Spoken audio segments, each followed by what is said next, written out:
Čia portalo Bernardin LT pokalbis su Lietuvos laisvosios rinkos instituto vadove Elena Leontieva apie mūsų šalies pasiekimus ir siekiamybės ekonomikoje šiais metais ir ateityje. Kalbina žurnalistas Vytautas Markevičius. Pone Leontieva, Lietuva užėmė 8 vietą naujausiame The Economist reitinge, vertinančiame, kaip 2024-aisiais sekėsi 37 pasaulio turtingiausioms ekonominio bendradarbiavimo ir plėtros organizacijai priklausančioms valstybėms. Na tai neregėtai aukštas įvertinimas. Ką byloja jis? Šis reitingas iš tiesų maloni staigmena, nes jį sudaro net 8 rodikliai. Vienas iš jų mums gerai pažįstamas bendro vidaus produkto augimas.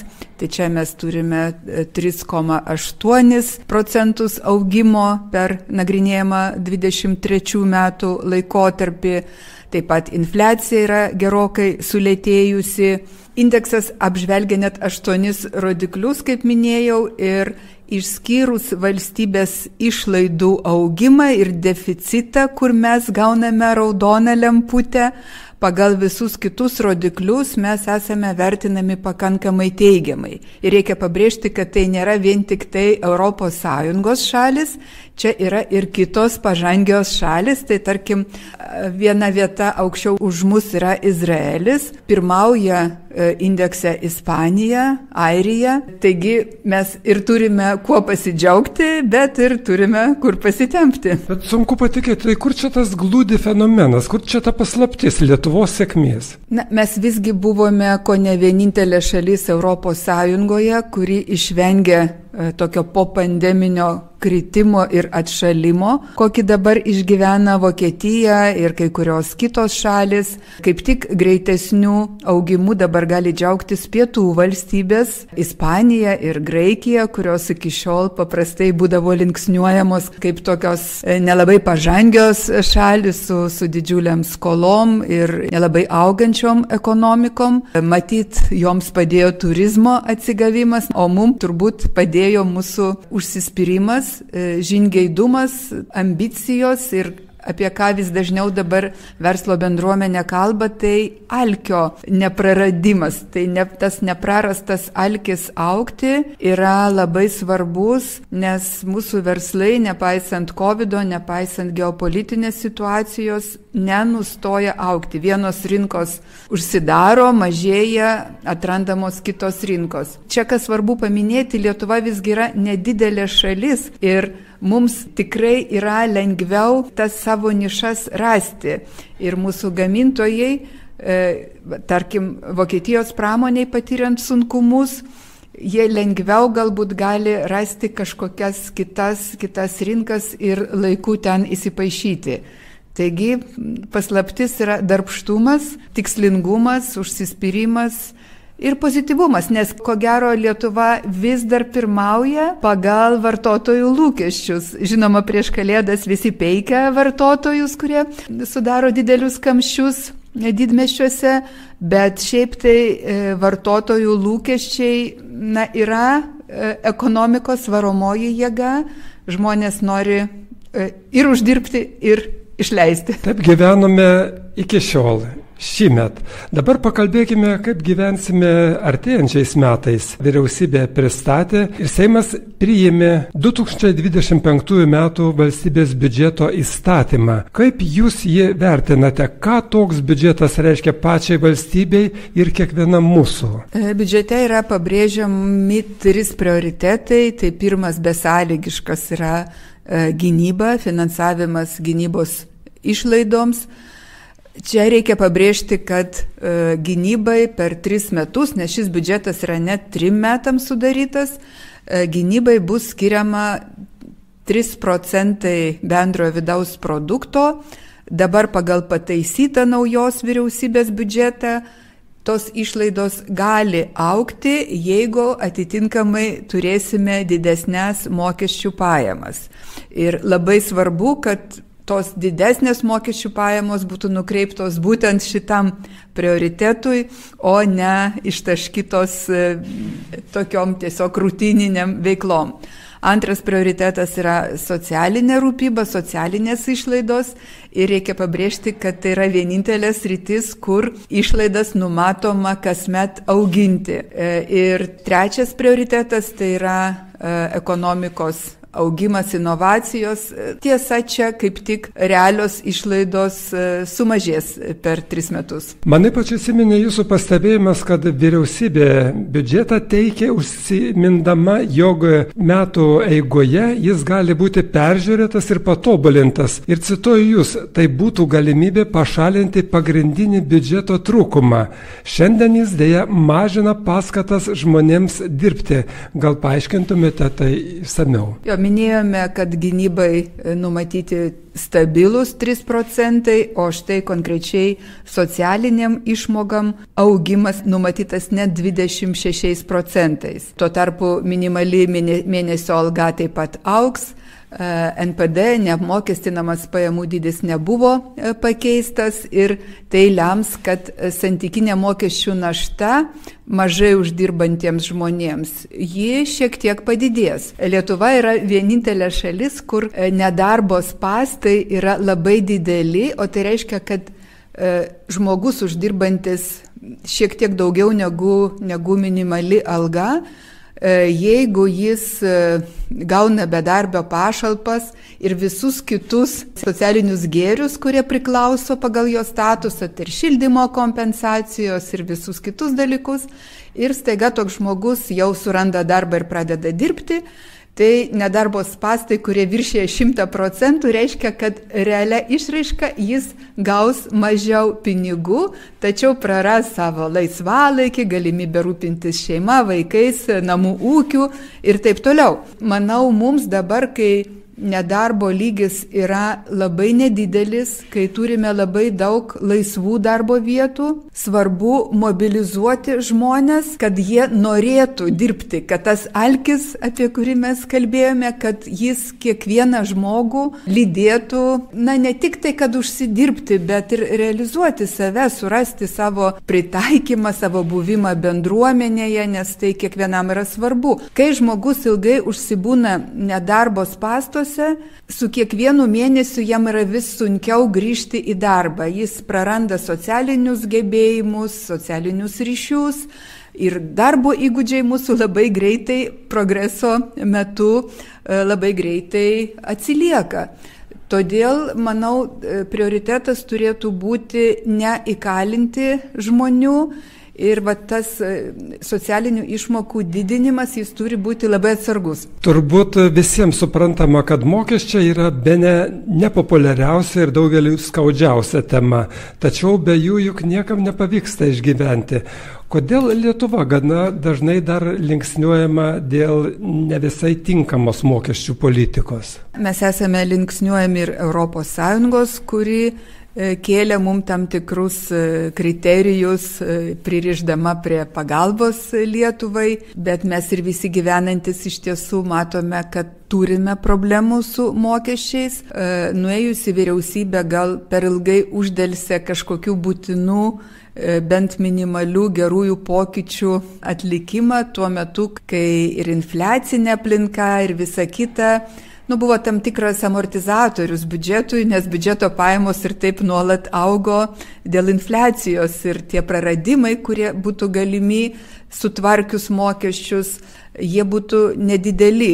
Ką mes turime galvoje, kalbėdami apie mokesčių sutvarkymą, tai taip vienodi tarifai maksimaliai nuimantis motyvaciją žmonėm prisitaikyti prie mokesčių ir palisti po mažesnę naštą yra problema, bet jeigu yra einama visų tarifų didinimo keliu, natūralu žmonės tam priešinsis, natūralu bus pasipriešinimas, kuris ir neleis tokios reformos įgyvendinti. Todėl reiktų ieškoti to sutarimo, žiūrint, o kaip mes galėtume suvienodinti mokesčius prie mažesnio tarifo, nes tai pirma lemtų visuomenės palaikymą, sumažintų šešėlinę ekonomiką, kuri kaip tik su tam tikrom veiklomis yra susijusi ir kur kaip tik žmonės šiandien skatinami nerodyti visos apyvartos, nesiregistruoti PVM mokėtų ir panašiai.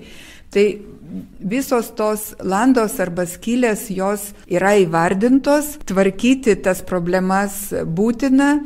Ir tikiu, kad tai leis nenueiti kažkokių klaidingų mokesčių didinimo kelių, kas galėtų mūsų ekonomiką dėja užšaldyti. Ir tas reitingas, nuo kurio mes pradėjom pokalbį, gali gerokai smuktelti žemyn. Gal jūs kaip ekonomistė paaiškintumėte štai tokį labai įdomų dalyką. Prieš kurį laiką šį klausimą buvau pateikęs buvusiai finansų ministrei Gintarei Skaistei. Nors nemažai žmonių skundžiasi vienokiais ar kitokiais sunkumais, tačiau aiškėja, kad jie yra sukaupę ir neįdarbinę dešimtis ne milijonų, o milijardų eurų. Koks tai yra nuostolis jiems patiems ir valstybei, tie neįdarbinti pinigai? Iš tiesų, milijardų mes Lietuvoje turime daug. Galbūt viena iš priežasčių, kodėl žmonės atprato nuo taupimo, kuris šiaip yra natūrali žmogaus savybė - atidėti, taupyti ir investuoti. Tai buvo tos nulinės palūkanos, tai visas dešimtmetis, kai už taupimą mes nebuvome apdovanojami ekonominė, sisteminė prasme. Ir, tarsi žmonės įprato, kad tie pinigai kažkur einamo, ar jie einamoji sąskaitoj, ar jie yra indėlyje, skirtumo nebuvo. Dabar skirtumas atsirado ir vis daugiau žmonių atideda dalį tų nereikalingų lėšų į indėlius, o tai reiškia, kad bankas jau gali tikslingiau panaudoti tos pinigus, o žmogus gauna už tai palūkanas. Dabar jau tos palūkanos yra tarp 2 ir 2,5%, bet yra daugybė investicijų galimybių ir vėlgi čia reikia ir įsidrasinti ir turbūt labai svarbu, kad būtų pakankamai profesionalių tarpininkų, nes kiekvienas žmogus, kuris turi savo profesiją, ne jo reikalas vakarais dar domėtis rinkų svyravimais, akcijų, visais niuansais ir panašiai. Tai turėti patikimą tarpininką, galbūt diversifikuoti savo portfelį tos milijardus, tai būtų tikrai sveika tendencija. Kodėl? Nes tie milijardai būtų investuojami, žinoma, ne tik Lietuvoje, mes esame bendroje rinkoje ir kažkokių tai sienų kapitalo judėjimui mes neturime, bet vis dėlto tai leidžia ir žmonėms sugeneruoti didesnės pajamas negu vien tik tai indėlio palūkanos ir taip pat būti savininku kažkokios įmonės, bendrasavininkų, akcininkų. Beje, ir vienas iš popiežių XIX turbūt amžiuje, dabar neprisiminsiu tiksliai, man atrodo, Leonas, kalbėjo apie tai, kad būtent su tuo siejamos viltis, kad daug žmonių tampa tais akcininkais, turi tą smulkią nuosavybę, tada jie jaučiasi ekosistemos dalimi, tada yra mažiau to priešpastatymo tarp verslo ir darbuotojo, tada visi supranta, kad visiems naudinga, kai verslas klesti, kai vertės akcijų kyla, kai tu lengvai gali jas parduoti, jeigu tau prireikia tų lėšų. Apie visą tai mes nuolat kalbame su žmonėmis, tai yra viena iš finansinio švietimo aspektų, bet šiaip man asmeniškai finansinis švietimas yra ne vien tik tai apie tai, kaip aš moku disponuoti savo lėšomis, bet kaip aš suprantu tą ekosistemą, kad tada mažiau susipriešinimo, labiau aš suprantu, kad ir darbdavys turi savo naštas, kad mes visi turim savo unikalius vaidmenis. Ir viens be kito, darbuotojas ir darbdavys, mes negalime gyventi ir kurti tos gerovės. Tai tas finansinis, ekonominis švietimas būtent todėl yra svarbus, kad jis didina santarvę visuomenėje. Žodžiu, suprantu, kad mes ekonomikos ir tų finansų turime mokytis visi ir visur. Suprantu, kad jūsų vadovavimo Lietuvos laisvosios rinkos instituto parengtas ir net 5 užsienio kalbomis išleistas ekonomikos vadovėlis Ekonomika per 31 valandą atsako į daugumą ekonominio ir politinio gyvenimo klausimų, apie ką ir jūs kalbėjote. Vadinasi, reikia skaityti ir mokytis. Mūsų laikais mokytis reikia visada. Ir vadovėliai tikrai, kaip mūsų mokytojai sako, parengti su meile. Šiandien tai yra ne vien tik ekonomikos, bet ir etikos ir pilietiškumo vadovėliai, kas yra itin svarbu jaunai kartai, sujungti tą suvokimą, kad aš galiu prisimti atsakomybę, aš galiu būti tuo piliečiu, kuris kūrė Lietuvą. Ir neatsiejama dalis to yra ir privati veikla, privati nuosavybė, verslas, o suprasti ekonomikos dėsnius kiekvienam žmogui absoliučiai būtina, nes mes visi nuolat susidurėme su kainomis, su pinigų nuvertėjimu, kai, tarkim, pinigų padaugėja, jų vertė mažėja.